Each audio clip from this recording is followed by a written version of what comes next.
aller plus loin, il faut prendre une attitude envers l'art. 5-25. L'émission du réseau d'art contemporain en Limousin. Le réseau 5-25, créé en 2008, est une association réunissant et fédérant au total 20 structures professionnelles qui produisent, diffusent et soutiennent la création plastique contemporaine en Limousin. Ce réseau est un catalyseur de ces énergies et toutes les structures membres travaillent à l'unisson afin de faire rayonner l'art contemporain et de le faire accéder au plus grand nombre. Chamallow. Rencontre. Merci à vous d'être venus. Beaucoup connaissent déjà les lieux. Merci d'être là pour ces 10 ans. Ces 10 ans, ça a permis d'accueillir 53 artistes. Donc vous le savez, le principe de la résidence, c'est qu'ils viennent pendant 1 mois par 2. Donc nous avons accueilli un certain nombre de binômes, je n'ai pas exactement compté, sur ce principe-là. Alors ces 53 artistes, ça a généré une trentaine de rencontres avec le public, puisqu'à la fin de chaque résidence, le public est invité à venir rencontrer les artistes pour voir le travail en cours, pouvoir discuter avec eux, comprendre comment ça se passe.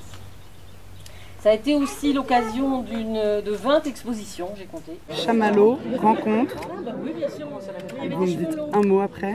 Découverte. Convivialité. Couleur. C'est importation de la culture. On n'a qu'à mettre des tirets entre chaque mot. C'est un forfait, c'est un pack. Non, mais c'est extraordinaire quand même d'importer comme ça, d'apporter le contemporain dans un lieu tellement ancien, historique et calme et retiré, etc. C'est vraiment un import complet. Oui. Par ça. C'est pour soutenir les jeunes artistes, en général jeunes ou moins jeunes d'ailleurs, mais qui souvent dans leur vie quotidienne n'ont pas forcément toujours la possibilité de se consacrer exclusivement à leur travail d'artiste à cause de la contingence. Et la résidence, c'est un moment pour se concentrer sur ce travail.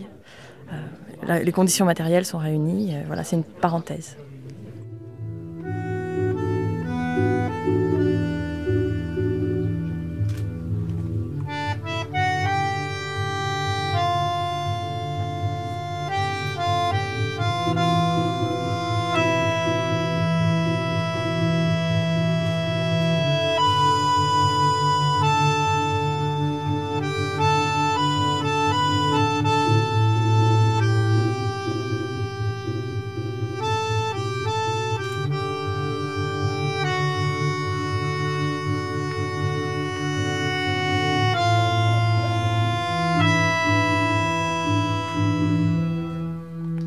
Après le conte ou les contes pour les petits-enfants, maintenant vous redevenez adulte.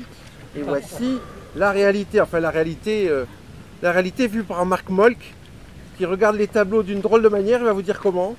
On n'est pas obligé de le suivre, mais c'est intéressant quand même de savoir comment il les regarde.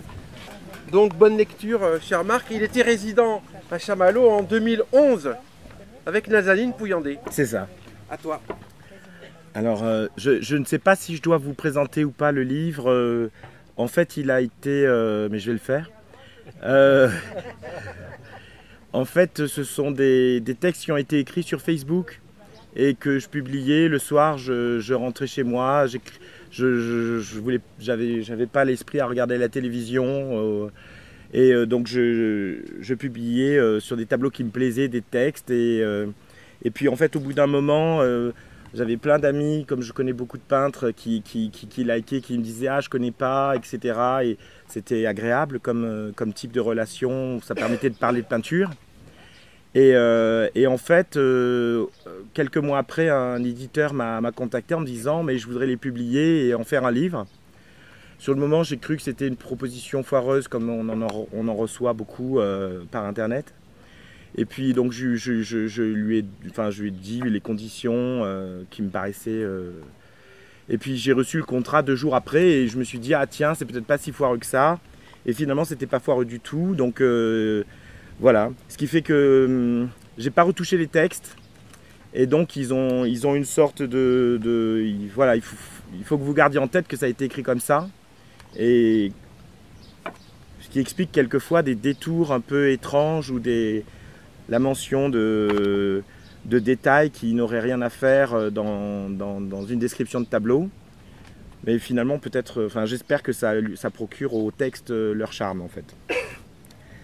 Donc je vais commencer avec le tableau de Marie Cassatt, qui est une peintre américaine mais qui vivait en France et qui est, comme beaucoup de femmes peintres, qui est passée un peu à la trappe qui est considérée comme une peintre secondaire. C'est pas un grand génie, mais elle a fait de très beaux tableaux. Donc voilà. Dire joli, c'est passer pour un idiot.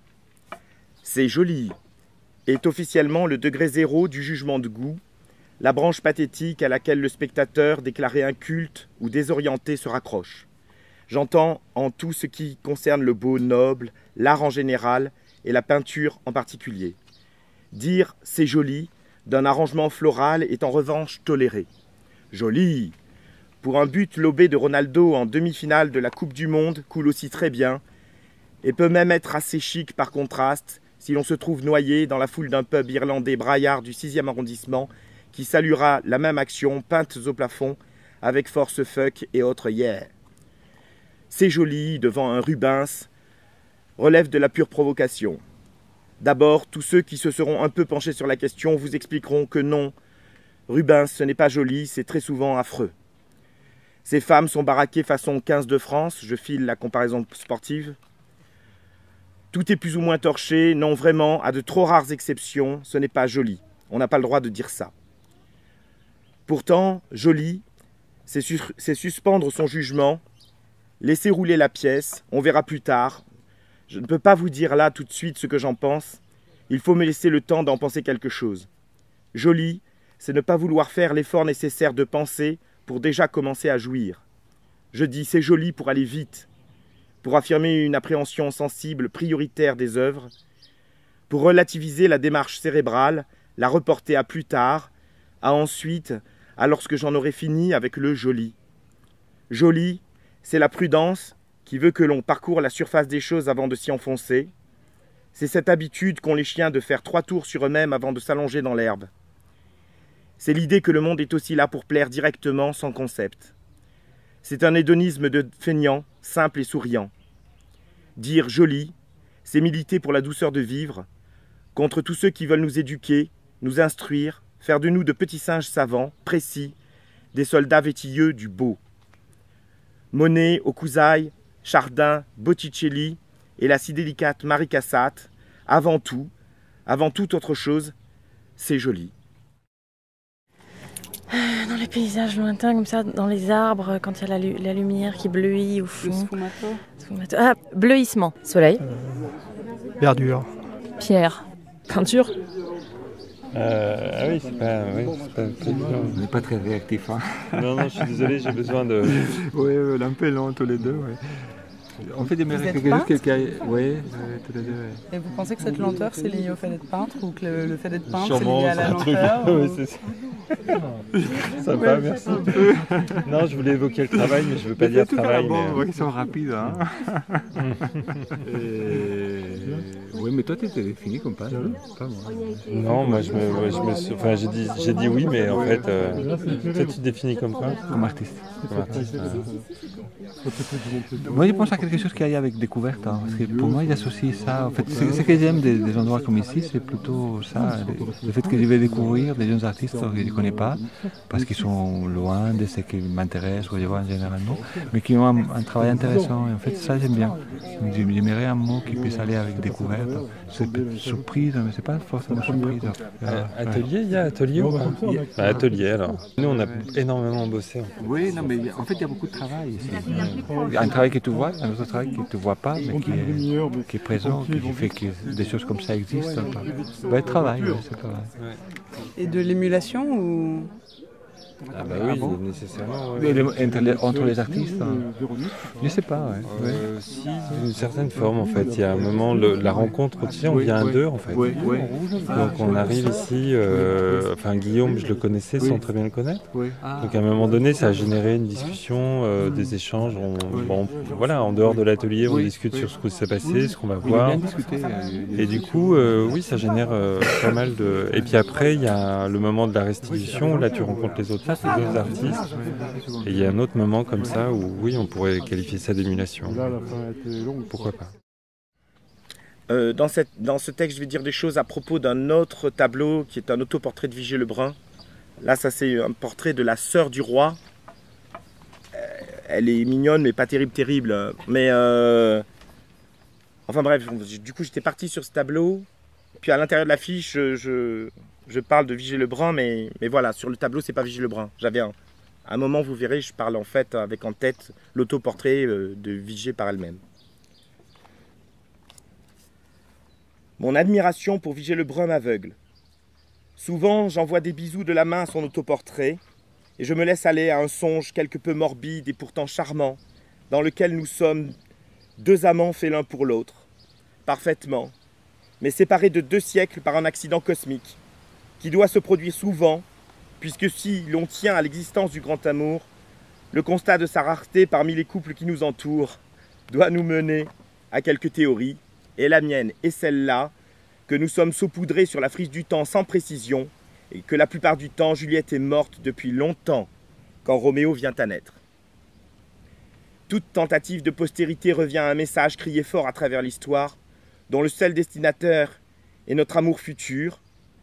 Et si l'on veut vivre longtemps dans la mémoire des autres, c'est pour qu'un ou une inconnue sache que nous étions là, que nous l'avons espéré, attendu, puis que nous avons dû disparaître à contre-cœur. Vigée Lebrun a peint tous ces tableaux pour moi, pour que je l'aime malgré notre malchance. Cette évidence, ici j'en témoigne. Ce tableau de la sœur de Louis XVI est une reprise d'un portrait original de 1782 perdu. J'ignore si c'est la raison d'une telle modernité du tissu, genre « je l'ai déjà peint, j'accélère et je simplifie au-delà de ce que mon siècle permet », mais j'en suis ébloui. La qualité graphique de l'ensemble me ravit. Les cheveux de la perruque, dont les boucles du cou sont dessinées en rouleau, pinceau au vent, contrastent fort avec la finesse de la carnation du visage. Et ce vis-à-vis, cet encadrement renforce chacun de ces éléments. Le chapeau fonctionne un peu comme une auréole gourmande à la façon des mendiants de boulangerie, saturé de graines et de fruits secs. Il est porté à la Gavroche. Madame Élisabeth sera guillotinée à l'âge de 30 ans avec le reste de sa famille, mais pour l'instant, elle est tout à fait sainte et mime, avec la même hypocrisie sociale qu'un palais de Tokyo grimé architecturalement en pseudo-squat, la Bergère, tandis que des millions de Français sont écrasés de réelle misère et de réel arbitraire par sa petite affaire familiale. Oh, elle n'a rien fait de vraiment mal, la pauvre. Tout au plus a-t-elle bien profité de la situation, elle que son embonpoint avait rendue célèbre à la cour et qui se faisait à une fierté d'être bien grasse. D'ailleurs, j'aime bien les femmes grasses, mais le coup de la petite bergère jouée par la sœur du roi, pitié, non. Le ciel bleu-gris est magnifique. Au XIXe siècle, on passera des ciels plus sales, plus ambigus. On pourrait dans ce cas se poser la question d'un décor de théâtre. Il y a un peu d'ocre rouge dans les gris, il y a de la joie et du papier dans ce ciel versaillais. Les fleurs sont moins impressionnantes, bien sûr, qu'une sortie florale de Nattier, mais téléphonez-moi quand vous en croiserez d'aussi sympathiques peintes récemment. Les chutes du bouquet laissées dans l'ombre, sur le rebord du talus, à droite, sont intéressantes. On dirait un second bouquet. Un bouquet abandonné, mais qui n'a pas été sorti du cadre, du champ, pourrait-on dire, avec de l'humour. Il est le bouquet mélancolique de ce tableau, peut-être celui que Madame Élisabeth ne sut jamais attraper au vol, elle qui resta toujours célibataire. C'est un destin commun chez les frères et sœurs des rois de France. Enfin bon, je dis ça pour le fun, parce qu'à l'époque, comme maintenant d'ailleurs, on était loin de s'en remettre à un lancer de fleurs pour se marier. Le lacet du corset dans lequel une oreille du voile transparent est passée, quel détail délicat, retient surtout mon attention par son débraillé. Il finit avec un nœud oublié, un ruban pendant et une seule boucle. Il veut faire croire que l'on s'est roulé dans les foins, qu'un monsieur a voulu glisser là sa main, mais c'est le seul motif du tableau qui tente cette fiction, ce mensonge coquin. Je veux finir sur le point blanc au bout du nez et la ressemblance frappante de la dame avec Louis XVI. Ce point blanc, c'est son petit nez de clown à elle, et sa ressemblance avec son frère eût été terrifiante si on avait laissé madame vieillir encore. Quoi qu'il en soit, ce tableau est un chef-d'œuvre du style champêtre, et je le reçois comme une évocation par Vigée, la morte de ma vie, de tout ce que nous aurions pu faire ensemble dans l'herbe des printemps passés. Sublime. Joli. Ouverture. Non, ça fait politique. Hétérogène. C'est mieux, c'est mieux. Sérénité. Verdure, pierre, soleil, c'est ce qui nous a, inspiré pour la charte graphique. Et c'est ce qui nous a donné le logo, les couleurs pour le logo. Et notamment pour les 10 ans avec ce qui n'est pas un nuage mais qui est un ciel, même si c'est en forme de nuage et qui est bleu.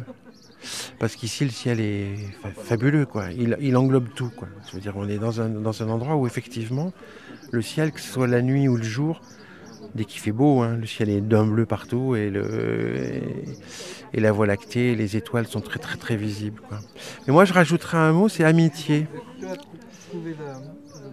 Parce que c'est une affaire d'amitié pour mon compte vis-à-vis de Christine et Philippe, d'avoir adhéré à leur projet, de m'être investi. Et c'est une vraie amitié qui est née avec la plupart des artistes qui sont passés ici.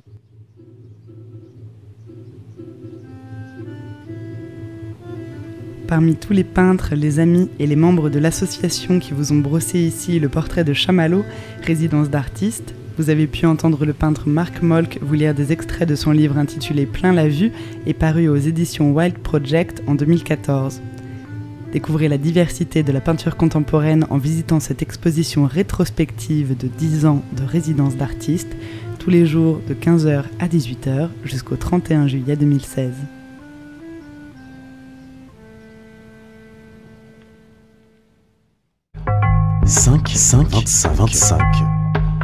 L'émission du réseau d'art contemporain en Limousin.